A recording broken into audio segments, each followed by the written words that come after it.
النص هذا عبارة عن قصيدة كتبها الشاعر سلطان بن خليفة الطنيجي، شاعر إماراتي. تتكلم هذه الأبيات عن الجبال الموجودة في شمال الإمارات، بالتحديد في الذيد والسيجي.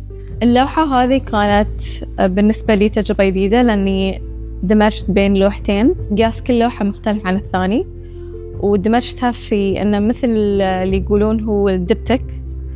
فعادة الدبتك يكون لوحتين نفس القياس. أنا أشوف أن الكاتب بحد ذاته فنان، وبرأيي أشوف أن في مساحة كبيرة للتعاون بين الكاتب والفنان، وحتى المبدعين من المجالات الأخرى. معرض خارج النص يجمع بين الفنانين الكبار اللي هم الاسtablished، وبين الفنانين حتى شوي منا اللي هم الاميرجينج. هذه مثلا كوني من الاميرجينج فرصة جميلة أول شيء.